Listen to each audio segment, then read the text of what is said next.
Radio कोरापुटर समस्त श्रोता को पुणी थे अभिनंदन। आज आम पाइछु आम अति प्रिय बंधु इंजीनियर सुनील विश्वाल को। से गतकाली ही फेरी एक पर्यटन सारी पर्यटन करथिले मिजोराम एवं ता सहित बर्मा भितर को जाइथिले, बांग्लादेश को छुईकी आसिछंती एवं अन्य जगह गुड़ी बुली आसिछंती। तेबे तांकर अनुभूति कौन थिला, केमिति से तांकर से यात्राटी को संपन्न कले एवं कौन विशेषता से रही जहाँकि आमे शिखिबा कथा एवं निश्चित भाव में आगु को आम आचरण में आनिबा कथा। यही सब अनुभूति को नहीं से आज पहुँची। तेणु सहित दुपद कथा हेबा। रेडियो कोरापुटर समस्त श्रोता तरफ आपको अभिनंदन जनाऊँ। आपंकर ये पर्यटन जो आरंभ होती गत किछि दिन तले थाईलैंड जाइथिले, वर्तमान जाइथिले नॉर्थ ईस्ट को एवं आसंता दिन में आप आहरी मालेशिया रे जीवार व्यवस्था करिसेंती। तबे ये जो पर्यटन आरंभ करिसेंती कौन हठात के पर्यटन को आपनकर एते गुरुत्व कहीं देवा आरंभ कले? देखो तो प्रथम कथा हूँ रेडियो कोरापुटर समस्त श्रोता मान को मु नमस्कार जनाऊँगी। मु तो भाई जे मिजोराम विषय कही बोली, किंतु जेहेतु शांताकार भाई आरंभ कले पर्यटन कहीं बोली, मोर निजस्व एक पर्यटन प्रति गोटे दृष्टिभंगी अच्छी। आपड़ जदि इतिहास बही देखिए ताहले से देखिए जे हुएनसा, फाइयान, मार्कोपोलो, टॉम एमती गुड़ाए जो मेघास्थीनेस एमती गुड़ाए पर्यटक को आम भेटा जो मैंने कि इतिहास बही रे एत वर्ष पर भी आम मन रखीचु केवल से बुलबार अभिज्ञता नहीं कि से माने विभिन्न स्थान बुलूले आउर अनुभूति सब लिपिबद्ध कर मार्कोपोलो। तेणु पर्यटन मनीष को गोटे गोटे प्रकार गोटे दृष्टिभंगी दिए बा गोटे ज्ञान दिए गोटे। तो प्रत्येक लोक निश्चित भाव में निज जीवन काल मध्य किसी ना किसी अंचल पर्यटन रे बाहर उचित बा भ्रमण करने उचित। तेबे आसवा मुझे निकट अतीत में जाइली आमर उत्तर पूर्व जो राज्य समूह अच्छी 7 भौणी बोली कहते 7 सिस्टर, से गोटे राज्य हूँ मिजोराम।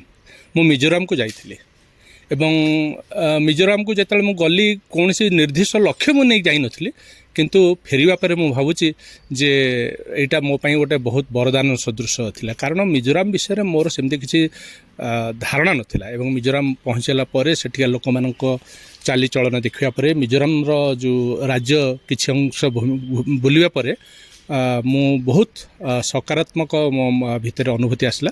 एवं से मिजोराम को जीवा बेलू आप कहते आपन एयरपोर्ट रे किसी साइन करिया पड़ला, कौन सी व्यवस्था थिला? देखंतु जेतले आमे कलकत्ता जेतले गलु मिजोराम एयरपोर्ट रे प्रथमे जोठी आमे एयरपोर्ट रे ओलो जो काउंटर को आमको जीवा पे कहगला तार ना होची inner line permit. Inner line permit होची जे आजिर तारीख रे भारतर जो सीमांतवर्ती सब अंचल अच्छी जोड़ा को कह जाए संवेदनशील अंचल, सेठी जदि कौन भारतीय मूल भूखंडर जदि कौन व्यक्ति विशेष जाती ताहले तांको गोटे अनुमति पत्र नापी पड़े। बिना अनुमति पत्र जदि कहीं मिजोराम राज्य भितर विचरण कर देखा जाए ताहा बेनियम बोले धरा जाए।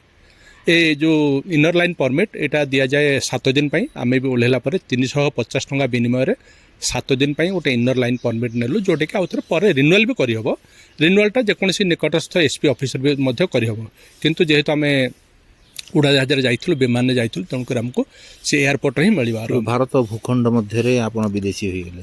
हाँ, मत तो से भाया लगे माने निज देश भितर गोटे अंचल भितर मात्र 7 दिन पर मत पुणी अनुमति पत्र नहीं जावाई पड़ो। यहाँ मोप गोटे नियार अनुभूति था। मन भर अनेक प्रश्न उंकी मारला। मुझे ता विषय टे खोजी देखिली ये व्यवस्थाटी ब्रिटिश शासन समय ही यहाँ आरंभ होता। जहाँ हो आजर तारीख में भारत सरकार कौन से गोटे कारण एपर्यंत बजाय रखिंट।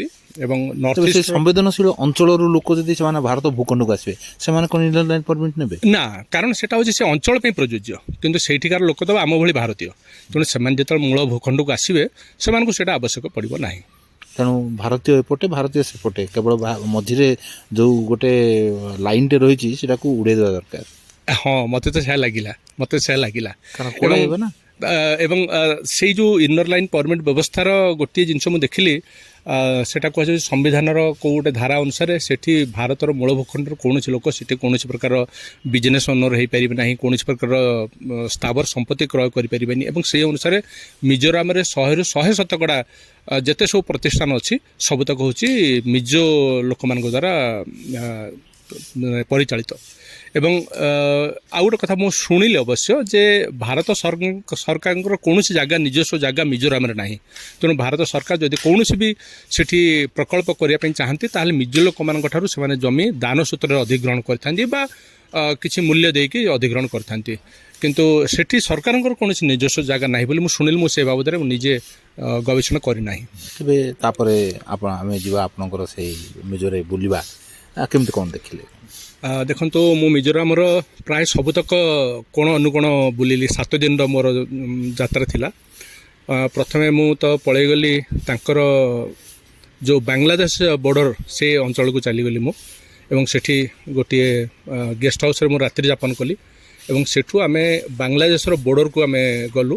ଏବଂ ସେଇ ଅଞ୍ଚଳଟି ଏପର୍ଯ୍ୟନ୍ତ ପୂର୍ଣ୍ଣ ରୂପେ ବିକଶିତ ହୋଇନି, କାରଣ ରାସ୍ତାଘାଟ ସେଇଟା ଅଫରୋଡ଼ିଂ ବୋଲି ଯେଉଁ କୁହାଯିବ ତିଆରି ହୋଇନାହିଁ। ମାଟି ରାସ୍ତା ଛେଚି କଚାଡ଼ି ହେଇକି ବହୁତ କଷ୍ଟ ସହିବା ପାଇଁ ପଡ଼ିଲା। କିନ୍ତୁ ଗୋଟେ ନୂଆ ଜାଗା ଦେଖିବାର ମୋହରେ ଆମେ ଗଲୁ। ବାଂଲାଦେଶ ଆଉ ଭାରତକୁ ଯେଉଁ ନଦୀ ଆମର ସୀମାରେଖାକୁ ଦର୍ଶାଉଛି ତାର ନାଁ ହେଉଛି ସାଜେକ୍। ସେ ସାଜେକ୍ ନଦୀ ଭିତରେ ସେଇଟା ଗୋଟେ କୋରାପୁଟର ଗୋଟେ ପାହାଡ଼ି ଝରଣା ଭଳିଆ ଗୋଟେ ନଦୀ, ଗୋଟେ ବେଶୀ ପାଣି ନାହିଁ, ଆଣ୍ଠୁରେ ବି କମ୍ ପାଣି। ସେ ନଦୀ ପାର ହେଇକି ବାଂଲାଦେଶରେ ପହଞ୍ଚି ମାନେ ବାଂଲାଦେଶରେ ଥିବାର ଅନୁଭବ ନେଇକି ଭାରି ଖୁସି ବି ଲାଗିଲା। ପୁଣି ଆମେ ଫେରି ଆସିଲୁ। ଏ ବିଷୟ ଏଠି ମୁଁ ଗୋଟେ କଥା କହିବା ପାଇଁ ଚାହୁଁଛି, ସେସବୁ ଅଞ୍ଚଳ ବୁଲିଲା ବେଳେ ମୋତେ ଲାଗିଲା ଯେମିତି ମୁଁ କୋରାପୁଟରେ ବୁଲିଛି। ଅବଶ୍ୟ ସମୁଦ୍ର ପତନ ଠାରୁ ସେଗୁଡ଼ିକ କୋରାପୁଟ ଭଳି ହିଁ ଉଚ୍ଚତାରେ ଅଛି, କିନ୍ତୁ ସେଠି ମୁଁ ଦେଖିଲି ବହୁତ ଜଙ୍ଗଲ ଅଛି। ମିଜୋରାମର 92% ଏପର୍ଯ୍ୟନ୍ତ ଜଙ୍ଗଲ ଭୂମି, ସେଇଟା ଗୋଟେ ଜିନିଷ ଦେଖିଲି। ଆଉ ଗୋଟେ ଜିନିଷ ଦେଖିଲି ଯେ ମିଜୋରାମର ଲୋକମାନେ ତାଙ୍କ ପରିବେଶ ପ୍ରତି ଏତେ ଯତ୍ନଶୀଳ ଯେ କୌଣସି ଜାଗାରେ କୌଣସି ବର୍ଜ୍ୟବସ୍ତୁ ଏମିତି ବାହାରେ ପଡ଼ିଥିବାର ମୁଁ ଦେଖିଲିନି। ମୁଁ ରାସ୍ତାରେ ଗଲାବେଳେ ଦେଖିଲି ଲୋକମାନେ ବହୁତ କଷ୍ଟରେ ଝରଣା ପାଣିକି ସଂଗ୍ରହ କରି ଆଣିବା ପାଇଁ ସବୁ ଗାଡ଼ି ବ୍ୟବହାର କରୁଛନ୍ତି। ଗାଡ଼ିରେ ଡ୍ରମ୍ରେ ପାଣି ଭର୍ତ୍ତି କରି ନିଜ ଘରକୁ ଫେରୁଛନ୍ତି। ତାହା ସତ୍ତ୍ୱେ ମୁଁ ଦେଖିଲିନି କେଉଁଠି ଯେ କୁଢ଼ ମଇଳା ପଡ଼ିଛି। ସମସ୍ତେ ବହୁତ ତାଙ୍କ ଘର କୁହନ୍ତୁ ରାସ୍ତା କୁହନ୍ତୁ ସବୁତକ ପରିଷ୍କାର। ଗାଁ ବେଶ ପୋଷାକ କେମିତି ରହିବ? ତାଙ୍କ ବେଶ ପୋଷାକ ମିଜୋରାମର ଯେଉଁ ତାଙ୍କର ଯେଉଁ ନିଜସ୍ୱ ପୋଷାକ ଯେଉଁଟା ସେମାନେ ପରିଧାନ କରିଥିଲେ, ମୁଁ ତାକୁ କ'ଣ କୁହାଯିବ ମାନେ ବିଶେଷ ଧରନ୍ତୁ। ଆଚ୍ଛା ହଁ, ମୁଁ ସେଠି ଦେଖିଲି ସ୍ତ୍ରୀ ଲୋକମାନେ ବହୁତ କାମ କରୁଛନ୍ତି। ସେମାନେ ବୋଧେ ବେଶୀ ଭାଗ ଶ୍ରମ ବୋଧେ ସ୍ତ୍ରୀ ଲୋକମାନେ ଇଏ କରୁଛନ୍ତି। ହୋଟେଲ କୁହନ୍ତୁ ବା ବିଜନେସ୍ ସଂସ୍ଥା କୁହନ୍ତୁ, ପରିବା ଦୋକାନ କୁହନ୍ତୁ, ଯାହା ବି କୁହନ୍ତୁ ସବୁତକ ପରିଚାଳିତ। ସେଠି ମିଜୋର ତାଙ୍କର ଯେଉଁ ପାରମ୍ପରିକ ଡ୍ରେସ୍ ସେମାନେ ପ୍ୟାଣ୍ଟ ସାର୍ଟ ଓହ୍ଲେଇ ନାହାନ୍ତି କି? ନାଇଁ, ସେମାନେ ଇଏ ପିନ୍ଧୁଛନ୍ତି, ୱେଷ୍ଟର୍ଣ୍ଣାଇଜ୍ଡ ଡ୍ରେସ୍ ପିନ୍ଧୁଛନ୍ତି। କିନ୍ତୁ ଆଇଦର ୱେଷ୍ଟର୍ଣ୍ଣାଇଜ୍ଡ ଡ୍ରେସ୍ ନହେଲେ ସେମାନେ ତାଙ୍କର ପାରମ୍ପରିକ ପୋଷାକ। ଆଉ ସବୁତକ ହୋଟେଲ ସେଠି ହେଉଛି ମିଜୋ ଲୋକମାନଙ୍କ ଦ୍ୱାରା ପରିଚାଳିତ। ଏବଂ ସେମାନଙ୍କର ଖାଦ୍ୟର ପ୍ରଧାନ ଅଂଶ ହେଉଛି, ଯେହେତୁ ସେଠି ପରିବା ଚାଷ ହୁଏ ନାହିଁ, ସବୁତକ ଆସେ ଆସାମର ଶିଲଚରରୁ, ସେମାନେ ବେଶୀ ଭାଗରେ ସେମାନେ ନିରାମିଷ ଭୋଜନ କରନ୍ତି। ଏବଂ ସେଥିର ମୁଖ୍ୟ ଅଂଶ ହେଉଛି ଯେ ଗାଈ ମାଂସ ଆଉ ଘୁଷୁରୀ ମାଂସ। ହୋଟେଲରେ ନିଶ୍ଚିତରେ ଏଇ ଦୁଇଟି ଜିନିଷ ମିଳିବ। ଆପଣ ତ ଏତେ ଦିନ ବୁଲିଲେ, ଆପଣ କ'ଣ ଖାଇଲେ? ସତ କହିବା ପାଇଁ ଗଲେ ମୁଁ ଅନେକ ଭାରତୀୟଙ୍କୁ ଦେଖିଲି ଯେଉଁମାନେ ସେହିସବୁ ହୋଟେଲରେ ବସି ଆନନ୍ଦରେ ମାନେ ଖାଉଥିଲେ। ଏବଂ ସେ ହୋଟେଲ ଗୁଡ଼ିକ ଏତେ ପରିଷ୍କାର, ମୋତେ ବହୁତ ଭଲ ଲାଗିଲା। ହୋଟେଲ ତଳେ ବି ଆପଣ ବସିକି ଖାଇପାରିବେ, ଏତେ ସୁନ୍ଦର ଭାବେ ପରିଷ୍କାର। କିନ୍ତୁ ସଂଯୋଗବଶତଃ ମୋର ଯେଉଁ ବନ୍ଧୁଙ୍କର ପରାମର୍ଶରେ ବା ଡାକରା ପାଇକି ମୁଁ ଯାଇଥିଲି, ତାଙ୍କର ବିଭିନ୍ନ ସ୍ଥାନରେ ତାଙ୍କର ନିଜର ଯେଉଁ କୁହାଯାଏ ଶାଖା ଅଫିସ୍ ଅଛି, ଯେଉଁଠିକି ଭାରତୀୟ ଭୋଜନ ତାଙ୍କର ନିଜ କର୍ମଚାରୀମାନଙ୍କ ପାଇଁ ଅଛି। ପ୍ରାୟ ମୁଁ ସେଇ ସୁବିଧାଟି ପାଉଥିଲି। ଏବଂ ଯେତେବେଳେ ମୁଁ ବାହାରେ ଯାଉଥିଲି, ମୁଁ କଦଳୀ ଆଉ ପାଉଁରୁଟି ଖାଇକି ଚଳି ଯାଉଥିଲି। ତାପରେ ଆପଣଙ୍କର ଫେସବୁକ୍ ପୋଷ୍ଟିଂରେ ବି ପକାଇଥିଲେ ନୋ ହର୍ନ ଜୋନ୍ ଯାକ ଦେଖିଥିଲେ ଆପଣ? ଆଚ୍ଛା, ପ୍ରଥମ 2 ଦିନରେ ମୋର ବିତିଗଲା ବାଂଲାଦେଶ ବର୍ଡ଼ରରେ। ମୁଁ ଫେରି ଆସିଲି ତାପରେ ମିଜୋରାମର ରାଜଧାନୀ ଆଇଜଲ୍ ସହରକୁ। ୟା ଭିତରେ ମୁଁ ଗୋଟେ କଥା ଲକ୍ଷ୍ୟ କଲି ଯେ ଗାଡ଼ି ଚଲାଇବା ବେଳେ କେହି ହର୍ନ ମାରୁନାହାନ୍ତି। ଆମେ ଯେମିତି ରାସ୍ତାରେ ବିନା କାରଣ ପେଁ ମୁଁ ତ ନିଜେ ହର୍ନ ବହୁତ ମାରେ। ଦେଖିଲି ଆଇଜଲ୍ ସହରରେ କେହି ଗାଡ଼ି ହର୍ନ ବ୍ୟବହାର କରୁନାହାନ୍ତି। ଏବଂ ମୁଁ ସେଗୁଡ଼ା ସବୁ ଭିଡ଼ିଓ ରେକର୍ଡ଼ିଂ କଲି। କେହି ଓଭରଟେକ୍ କରିକି ଯିବା ପାଇଁ ଚାହୁଁନାହାନ୍ତି। ଦେଖନ୍ତୁ ରାସ୍ତାରେ ଟ୍ରାଫିକ୍ ଆଗରେ ଗାଡ଼ି ଅଟକି ଯାଇଛି, ଆମ ଡ୍ରାଇଭର ବି ତା ପଛରେ ରଖିଲା ଏବଂ ତା ପାଇଁ ସେ କୌଣସି ପ୍ରକାର ବିରକ୍ତି ଭାବ ପ୍ରକାଶ କଲାନି। ତା ପାଇଁ ସେଇଟା ଗୋଟେ ସ୍ୱାଭାବିକ ଘଟଣା। ଆମେ କହିଲୁ ଯେ ରାସ୍ତା ତ ଡାହାଣ ପଟ ତ ଫାଙ୍କା ଅଛି, ପଳେଇ ଯାଉନୁ। ନା ସେମିତି ମୁଁ ଯାଇପାରିବିନି।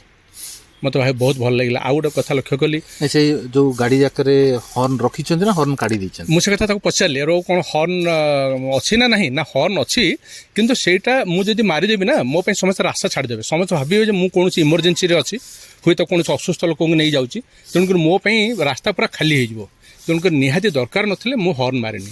ଜଣେ ସାଧାରଣ ଅଳ୍ପ ଶିକ୍ଷିତ ଡ୍ରାଇଭର ଠାରୁ ଏଭଳି ଗୋଟେ ସାଧାରଣ ହର୍ନଟେ ମଧ୍ୟ ସେଠି ସାଇରନ୍ ଭଳିଆ କାମ କରେ। ହଁ ହଁ ଥରେ ବହୁତ କୁଣ୍ଠିତ ଭାବରେ ଜଣେ ଡ୍ରାଇଭର ହର୍ନ ମାରିଲେ। ତାର କାରଣ ହচ্ছে ମୁଁ ଆଉ ମୋର ବନ୍ଧୁ ଆମେ ରାସ୍ତା ଉପରେ ଚାଲୁଥିଲୁ, ତେଣୁ ଆମକୁ ଶେଷ ମୁହୂର୍ତ୍ତରେ ଆମକୁ ସତର୍କ କରି ବହୁତ କୁଣ୍ଠିତ ଟିକେ ଗୋଟେ ହର୍ନ ପୁରା ବି ନୁହେଁ, ଜଷ୍ଟ ହାଲକା ହର୍ନ ଜଣେ ମାରିଲେ ଆମେ ତୁରନ୍ତ ରାସ୍ତା। ଆଉ ଗୋଟେ ପୋଷ୍ଟିଂଟା ଆପଣଙ୍କର ଦେଖିଥିଲି ଯୋଉଟାକି ଆପଣ ପାହାଡ଼ ଉପରକୁ ଯାଇଥିଲେ ଏବଂ ସେଠି ଗୋଟେ ଲେଖିଥିଲେ ଯେ ପାଦ ଚଲା ରାସ୍ତା ଥିଲା। ତେଣୁ ଆମେ ଯେଉଁ ସବୁବେଳେ ଗୋଟେ କେଉଁଠି ଗୋଟେ ମନ୍ଦିର ହେଉ କିମ୍ବା ଗୋଟେ ପର୍ଯ୍ୟଟନ ସ୍ଥଳୀ ହେଉ ସେ ଶେଷ ପର୍ଯ୍ୟନ୍ତ ଆମେ ରାସ୍ତା ଗାଡ଼ି 4 ହ୍ୱିଲର ଯିବା ଭଳିଆ ରାସ୍ତା କରିଦେଉ, କିନ୍ତୁ ସେଠି ଆପଣ ଏତେ ଉପରକୁ ଚଢ଼ିଲେ କିନ୍ତୁ ପାଦ ଚାଲି ଚାଲି ଗଲେ, ସେ ଅନୁଭୂତି କେମିତି? ସେଇଟା ଥିଲା ଆଇଜଲ ସହରରୁ ପ୍ରାୟ 35 କିଲୋମିଟର ଦୂରରେ ରେକ୍ ବୋଲି ଗୋଟେ ପର୍ବତ ଶ୍ରେଣୀ। ସେଇଟା ହେଉଛି ଗୋଟେ ଦର୍ଶନୀୟ ସ୍ଥାନ ଏବଂ ମୁଁ ସେଠିକି ଯାଇଥିଲି। ପର୍ବତ ଶିଖରରେ ପହଞ୍ଚିବା ପୂର୍ବରୁ ଗୋଟିଏ ସ୍ଥାନରେ ଆମକୁ ଗାଡ଼ି ରଖିବା ପାଇଁ ପଡ଼ିଲା ଏବଂ ତାପରେ ଆମେ ବାକିତକ ଅଂଶ ଚାଲିକି ଗଲୁ। ସେ ଯେଉଁ ରେକ୍ ପର୍ବତ ଶ୍ରେଣୀରେ ସେ ଯେଉଁ ଅନୁଭୂତି ବହୁ କାରଣ ଯୋଗୁଁ ମୋ ପାଇଁ ନିଆରା ଥିଲା। ପ୍ରଥମ କଥା ହେଲା ଯେ ଏତେ ପରିଷ୍କାର ପରିଚ୍ଛନ୍ନ ଗୋଟିଏ ଜାଗାରେ ମୁଁ ଦେଖିଲିନି କେଉଁଠି ଗୋଟେ ଚକୋଲେଟ୍ ଜରିଟେ ବି ପଡ଼ିବାଟା ମୁଁ ଦେଖିଲିନି, ଅଥଚ ବହୁତ ଲୋକ ସେଠି ଏବଂ ୟଙ୍ଗ ପିଲାମାନେ ସେଠି ବୁଲୁଛନ୍ତି ଏବଂ ସେଠି ଗୋଟେ ଭୟଙ୍କର ଗୋଟେ ତୀଖ ଯେଉଁ ତାଙ୍କର ଯେଉଁ ଶୀର୍ଷ ପାହାଡ଼ ଶୀର୍ଷ ଯେଉଁଠି ମୁଁ ଫଟୋ ନେଇଛି ଆପଣ ବି ଦେଖିଥିବେ, ସେଠି ବି କଲେଜ ପିଲାଙ୍କ ବୟସର ଗୁଡ଼ାଏ ପିଲା ବସିଥିଲେ, ସେମାନେ ଖାଅ ପିଅ କରୁଥିଲେ। କିନ୍ତୁ ମୁଁ ଅପେକ୍ଷା କଲି ଯେ ସେମାନେ କ'ଣ କରୁଛନ୍ତି। ମୁଁ ଦେଖିଲି ସେମାନେ ସମସ୍ତେ ନିଜର ଖାଇବା ପରେ ନିଜ ନିଜ ଯେଉଁ ବର୍ଜ୍ୟବସ୍ତୁକୁ ସେମାନେ ନେଇକି ଟୁରିଜିମ୍ ଡିପାର୍ଟମେଣ୍ଟ ତରଫରୁ ସେଠି ଲଗା ହେଇଛି ୱେଷ୍ଟ କଲେକ୍ସନ୍ ଗାର୍ବେଜ୍ ଜରି ସବୁ ଲଗା ହେଇଛି, ତା ଭିତରେ ସେମାନେ ପକାଉଛନ୍ତି। ମୁଁ ସେ ପିଲାମାନଙ୍କ ସାଙ୍ଗେ କଥାବାର୍ତ୍ତା ହେଲି ଯେ ପିଲାମାନେ ତୁମର ଏଇ ଜିନିଷ ବହୁତ ଭଲ ଲାଗିଲା ମୋତେ। ତ ତାଙ୍କ ପାଇଁ ସେଟା ନୀତିଦିନିଆ କଥା ଥିଲା। ମୁଁ ଯେତେବେଳେ ସେମାନଙ୍କୁ କମ୍ପ୍ଲିମେଣ୍ଟ ଜଣେଇଲି ସେମାନେ କିଛି ମାତ୍ରାରେ ଆଶ୍ଚର୍ଯ୍ୟ ହେଇ ଆଉ ମୋତେ କହିଲେ ବହୁତ ଧନ୍ୟବାଦ, କାରଣ ସେମାନେ ଭାବୁଛନ୍ତି ବୋଧେ ସାରା ଭାରତରେ ବୋଧେ ଏଇଭଳି ବୋଧେ। ମୋତେ ସେଇଟା ବହୁତ ଭଲ ଲାଗିଲା। ମୋତେ ଲାଗିଲା ମୋ ଦେଓମାଳିକି ଆସୁଥିବା ପର୍ଯ୍ୟଟକ, କୋରାପୁଟକୁ ଆସୁଥିବା ପର୍ଯ୍ୟଟକମାନେ ଯଦି ଏତିକି ଦାୟିତ୍ୱବାନ ହୁଅନ୍ତେ ଆମର ପର୍ଯ୍ୟଟନ ସ୍ଥଳୀ ଗୁଡ଼ାକ ଆକ୍ଚୁଆଲି ବାସ୍ତବିକ ଭାବରେ ସୁନ୍ଦର ହେଇପାରନ୍ତା। ତେବେ ଆପଣ ମିଆଁମାର ବି ଯାଇଥିଲେ, କେମିତି ସେଠିକାର? ଆମର ଭ୍ରମଣର ଚତୁର୍ଥ ଦିନ ଆମେ ଗଲୁ ଚମ୍ପାଇ ବୋଲି ଗୋଟେ ଜାଗାକୁ ଗଲୁ। ଚମ୍ପାଇଟା 140 କିଲୋମିଟର ଦୂର ଆଇଜଲ ସହରରୁ ଏବଂ ସେଇଟା ହେଉଛି ଇଣ୍ଡୋ ମ୍ୟାନମାର ବର୍ଡ଼ରରେ। ଚମ୍ପାଇରେ ଆମେ ଗୋଟେ ରାତିରେ ରହିଲୁ। ଚମ୍ପାଇ ଗୋଟେ ଛୋଟିଆ ସହର ଗୋଟେ ଏବଂ ସେଠି କିନ୍ତୁ ବହୁତ ସୁନ୍ଦର ହୋଟେଲ ଅଛି। ଆଉ ତା ପରଦିନ ଆମେ ଗଲୁ ମ୍ୟାନମାର ବର୍ଡ଼ରକୁ। ମ୍ୟାନମାର ବର୍ଡ଼ରକୁ ଗଲା କିଛି ମାସ ହେଲାଣି ଭାରତ ସରକାର ଆଉ ପରମିସନ୍ ଦେଉନାହାନ୍ତି ଭିତରକୁ ଯିବା ପାଇଁ, କିନ୍ତୁ ସେଠି ଯେଉଁ ନିରାପତ୍ତା କର୍ମୀମାନେ ଥିଲେ ତାଙ୍କୁ ଆମେ କହିଲୁ ଯେ ଆମେ ଯିବା ପାଇଁ ଚାହୁଁଛୁ। ସେମାନେ କହିଲେ ଦେଖନ୍ତୁ ଯେ ଆପଣମାନେ ଏତେ ଦୂରରୁ ଆସିଛନ୍ତି, ତେଣୁ ଆପଣମାନେ ହୁଏତ ଫେରିଗଲେ ଆପଣଙ୍କ ମନରେ ଟିକେ କଷ୍ଟ ଆସିବ, ତେଣୁକରି ଆମ କାମ କରନ୍ତୁ, ଆପଣ ଯାଇକି ଯଥାଶୀଘ୍ର ସମ୍ଭବ ବୁଲିକି ପଳେଇ ଆସନ୍ତୁ। ଏବଂ ସେମାନେ ହିଁ ଆମ ପାଇଁ ମ୍ୟାନମାର କିଛି ଟୁରିଷ୍ଟ ଗାଇଡ଼ଙ୍କୁ ସେମାନେ କରିଦେଲେ, ଯୋଗାଡ଼ କରିଦେଲେ, ଯେଉଁମାନେ କି ଆମକୁ ତାଙ୍କ ବାଇକ୍ରେ ନେଇକି ମ୍ୟାନମାରର କିଛି ବାଟ ଭିତରକୁ ନେଇକି ଗୋଟେ ଲେକ୍ ବୋଲି ଗୋଟେ ଅଛି, ସେ ଲେକ୍ ବୁଲେଇକି ଆମକୁ ଆଣିକି ପୁଣି ଆଣିକି ଛାଡ଼ିଦେଲେ। ସେଇଟା ବି ଗୋଟେ ଭାରି ସ୍ୱତନ୍ତ୍ର ଅନୁଭୂତି, ଗୋଟେ ଭଲ ଲାଗିଲା। ସେଠିକାର କେମିତି ଜୀବନ ଜୀବିକା କେମିତି ଦେଖିଲେ? ମ୍ୟାନମାରରେ ଦେଖିଲି ଯେ ଆମଠାରୁ ତାଙ୍କର କରେନ୍ସି ଯେଉଁଟା ପ୍ରଥମ ଜିନିଷ ଯେଉଁଟା ମୁଁ ଏନକାଉଣ୍ଟର କଲି ସେଟା ହେଉଛି ଯେ ଆମର ଯେଉଁ କରେନ୍ସି ଆମ ଭାରତର 100 ଟଙ୍କା ତାଙ୍କର ହେଉଛି ସେଟା 3000 ଟଙ୍କା। ଏବଂ ଆମେ ଯେତେବେଳେ 100 ଟଙ୍କା ଲେଖା ବଦଳେଇଲୁ, ଯେହେତୁ ଭାରତ ଟୁରିଷ୍ଟ ବେଶୀ ଯାଉନାହାନ୍ତି ମାନେ ମେନଲ୍ୟାଣ୍ଡ ଇଣ୍ଡିଆରୁ, ସେ ଯେଉଁ ଲୋକ ପାଖରେ ଆମେ ବଦଳୁ ତା ପାଖରେ ପଇସା ନଥିଲା ଆମକୁ ଦେବା ପାଇଁ, ତ ସେ ଆମକୁ 3000 ଟଙ୍କା ବି ପୁରା ଦେଇପାରିଲାନି।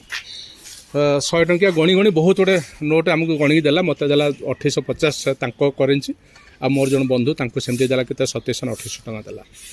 ତାପରେ ମୁଁ ଦେଖିଲି ତାଙ୍କ ରାସ୍ତାଘାଟ ଆମ ଭଳି ଏତେ ଉନ୍ନତ ନୁହେଁ। ଅବଶ୍ୟ ସେଇଟା ବର୍ଡ଼ର ଏରିଆ, ମୁଁ ତ ଜାଣିନି ଭିତରକୁ ଗଲେ କ'ଣ କେମିତି ହେବ, କିନ୍ତୁ ସେଠି ମୋତେ ଲାଗିଲା ଯେ ସେମାନଙ୍କର ଆର୍ଥିକ ଏବଂ ଅର୍ଥନୈତିକ ଯେଉଁ କଣ୍ଡିସନ୍ ଆମ ଅପେକ୍ଷା ଟିକେ ତଳ ସ୍ତରର ମୋତେ ଲାଗିଲା। ଏଣ୍ଟାୟାର ଯେଉଁ ଆପଣ ବୁଲିଲେ ସେଥିରେ କ୍ଲାଇମେଟିକ୍ କଣ୍ଡିସନ୍ କେମିତି ଥିଲା? କ୍ଲାଇମେଟ୍ କଣ୍ଡିସନ୍ ଦେଖନ୍ତୁ, ମୁଁ ପ୍ରତି ମୁହୂର୍ତ୍ତରେ ତ ମୁଁ ଚେକ୍ କରୁଥାଏ। ମୋତେ ଲାଗିଲା ମୋ କୋରାପୁଟର କ୍ଲାଇମେଟ୍ କାହାଠୁ କମ୍ ନୁହେଁ। କୋରାପୁଟରେ ଯେତେବେଳେ ଟେମ୍ପରେଚର୍ ଥିଲା 11 ଡିଗ୍ରୀ, ସେତେବେଳେ ଆଇଜଲ ସହରରେ ଟେମ୍ପରେଚର୍ ଥିଲା 12 ଡିଗ୍ରୀ। ଆଉ ପ୍ରାୟ କୋରାପୁଟ ଜଳବାୟୁ ସହିତ ସେଇଟା ସମାନ, କିନ୍ତୁ ସେଠି ଅଧିକା ଜଙ୍ଗଲ ଅଛି, ବହୁତ ପରିଷ୍କାର ଏବଂ ବର୍ଷର ଇଭେନ୍ ଗ୍ରୀଷ୍ମ ଋତୁରେ ବି ସେଠି ଟେମ୍ପରେଚର୍ଟା 22-23 ଡିଗ୍ରୀରୁ ଅଧିକା ଯାଏ ନାହିଁ ବୋଲି ମୁଁ ପଢ଼ିବା ପାଇଁ। ଏଣ୍ଟାୟାର ଆପଣଙ୍କର ଯେଉଁ ଟୁର୍ଟା ହେଲା ସେଥିରୁ କ'ଣ ଲର୍ଣ୍ଣିଂ ହେଲା ଆଉ କ'ଣ ମେସେଜ୍ ଆପଣ ଦେବାକୁ ଚାହିଁବେ? ମୋତେ ଲାଗିଲା ଯେ ମିଜୋରାମ ହେଉଛି ଗୋଟେ ଭାରତର ଗୋଟେ ଏପର୍ଯ୍ୟନ୍ତ ଗୋଟେ ଅନାବିଷ୍କୃତ ଗୋଟେ ଟୁରିଷ୍ଟ ଡେଷ୍ଟିନେସନ୍ ଏବଂ ସେଠିକା ଲୋକମାନେ ବହୁତ ଫ୍ରେଣ୍ଡଲି ମାନେ ବନ୍ଧୁଭାବ ମନୋଭାବ ସମ୍ପନ୍ନ। ତେଣୁ ଅଧିକରୁ ଅଧିକା ଟୁରିଷ୍ଟ ସେଠିକୁ ଯିବା ଦରକାର, ବୁଲିବା ଦରକାର ଏବଂ ତାଙ୍କଠାରୁ ଯେଉଁଟା ଶିଖିବା କଥା ସେଟା ହେଉଛି ବିନା ହର୍ନ ଗାଡ଼ି ଚଲାଇବା ଆଉ ନିଜ ପରିବେଶକୁ ସଫାସୁତୁରା ରଖିବା। ଏଇଟା ଗୋଟେ ବହୁତ ଭଲ ଲାଗିଲା ମୋତେ ଗୋଟେ। ବହୁତ ସୁନ୍ଦର କଥା। ଧନ୍ୟବାଦ ସୁନୀଲ ଭାଇ, ଆପଣଙ୍କର ଏଇ ସମ୍ପୂର୍ଣ୍ଣ ଯାତ୍ରାଟିକୁ ଆମେ 15 ମିନିଟ୍ର କଥାବାର୍ତ୍ତାରେ କଏଦ କରିଛେ। ତେଣୁ ନିଶ୍ଚିତ ଭାବରେ ରେଡ଼ିଓ କୋରାପୁଟର ସମସ୍ତ ଶ୍ରୋତା ଲାଭାନ୍ୱିତ ହେବେ ଯେ ସେମାନେ ଯିବା ପାଇଁ ତତ୍ପରତା ପ୍ରକାଶ କରିବେ କିମ୍ବା ନ ଯାଇକି ମଧ୍ୟ ସେଠିକାର ସମସ୍ତ କଥା ଜାଣିବାର ଏକ ସୁଯୋଗ ପାଇଲେ। ତେଣୁ କୃତଜ୍ଞତା ଜଣାଇବା ସୁନୀଲ ଭାଇଙ୍କୁ। ଆମେ ଚାହିଁବା ସେ ଆହୁରି ଅଧିକାରୁ ଅଧିକା ବୁଲନ୍ତୁ, ଯାହାଫଳରେ ତାଙ୍କର ସେ ଅନୁଭୂତିକୁ ନେଇ ଆମେ ନିଶ୍ଚିତ ଭାବରେ ଲାଭବାନ ହେବା। ପୁଣି ଥରେ ସମସ୍ତ ଶ୍ରୋତାଙ୍କ ପାଖରେ କୃତଜ୍ଞତା ଜଣାଇ ଏବଂ ସୁନୀଲ ଭାଇଙ୍କ ପାଖରେ ନମସ୍କାର। ପୁଣି ଥରେ କୃତଜ୍ଞତା ଜଣାଇ ରହୁଛୁ। ତେବେ ନମସ୍କାର। ନମସ୍କାର। ରେଡ଼ିଓ କୋରାପୁଟ